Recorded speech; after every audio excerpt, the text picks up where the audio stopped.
you guys know that I actually wrote a story?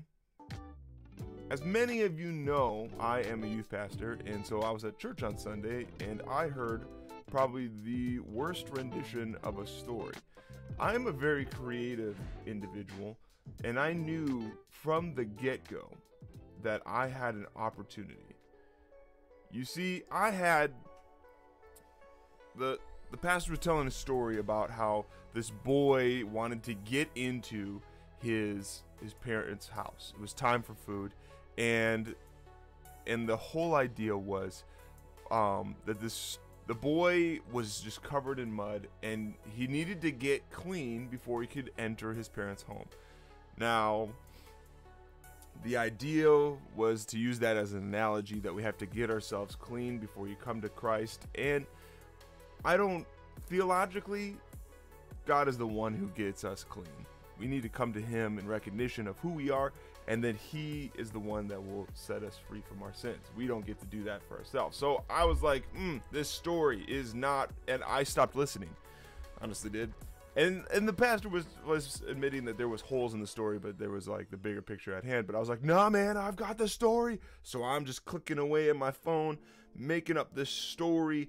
And my wife's like, you got to stop texting during church. You really do. And I'm like, no.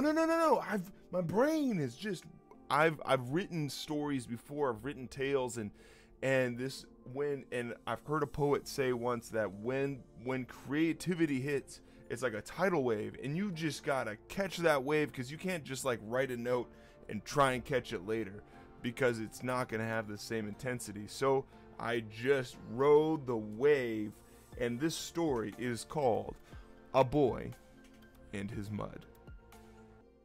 There was a boy who loved playing in the field. The tall grass, the cicadas, the birds flying overhead, and endless space to run was all the boy ever wanted. Although nothing made it more fun than when he went out after a thunderstorm. The mud of the field changed what was going to be an average play day into a dream come true. Thick mud in his boots, jeans turned from blue to dark brown, and grass in places no one wants to talk about. While jumping into a particularly deep mud puddle, the boy hears a loving voice call to him, "My sweet boy, time to eat." So off he flies as fast as one with thick layers of mud on his boots can run toward his mother standing at the door. Her eyes widen, seeing the unique transformation a boy can make when released to his own devices.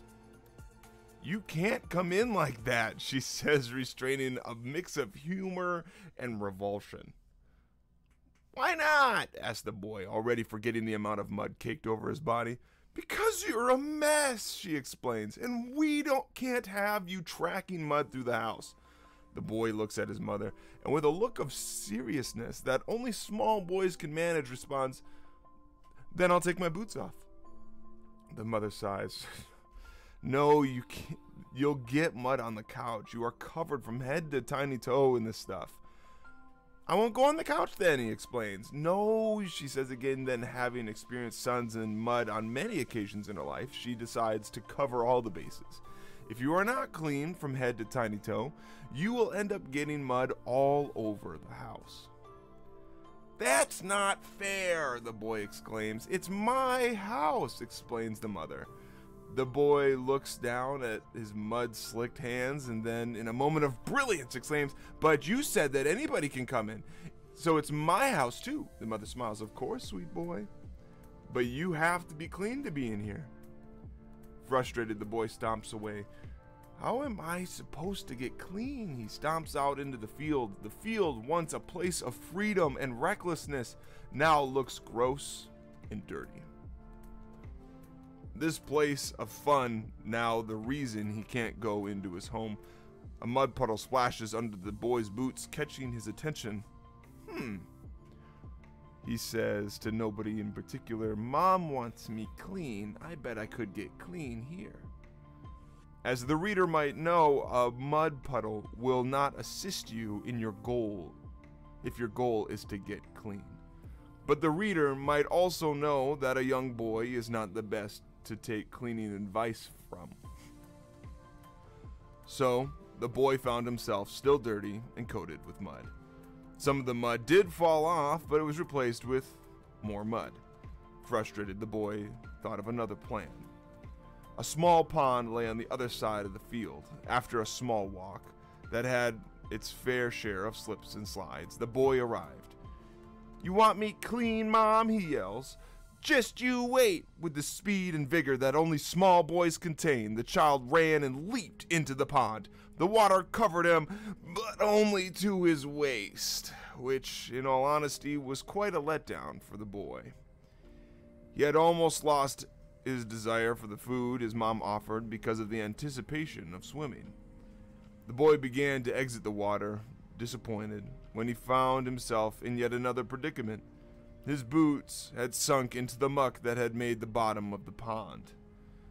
With quite an animated struggle and the loss of one boot, the boy finally extracted himself from the pond. He was cleaner, don't misunderstand me, but the mud was now replaced with grass and weeds and mire and muck, and one single lily pad that the boy could feel on his back but couldn't reach to remove. The frustration didn't end there, though. Little does the reader know, and the boy is now only recognizing, but the field, the muddy, grassy field, is between the house of freedom and the mucky pond. Imagine now a small boy who is soaking wet and doesn't have a boot on his right foot, crossing through that very field that is now looking more and more like the enemy keeping him from his lunch. There is Mom, standing at the door with her hand over her mouth, covering a smile. Who could keep themselves from laughing after watching this self-righteous kid who claims that he, above all others, knows how to clean himself? There he stands, defeated and shoeless, the other boot getting stuck in a mud puddle on the way to the house. "Mom?" "Yes, sweet boy." "Can you bring my food here? I can't seem to get clean." "Honey, I can clean you from your head to your tiny toe. All you had to do was let me help you. Come with me." The boy didn't know what this meant. It sounded like defeat, but he was hungry. So he followed his mom to the back of the house. There was a hose and a bucket of soapy water. These had been prepared before the mother saw her sweet boy run into the puddles and into the mud after the storm. She cleaned him, brought him warm, clean clothing, and fed him. And with a smile, the boy felt loved. That is story of the boy and his mud, written by the Bronze Beard, Ian. I've got other stories that I've written. Maybe I'll share them. It would be fun. I mean, it is story time after all. I've got some stories that are from some odd moments of my life, such as I got a story about the Journals of a Jawa. Those and that was during a Pathfinder campaign, and we had broken out of prison, and I think we had to break into the prison and then break out. But I wrote a story based on one of the Jawas that was a NPC, and that it's just a fun little story. But I've written a lot of stories, and I think it'd be fun just to read them here for my story time. So if you want to hear them, that'd be great. So I guess what I'm saying is, stay out of the mud.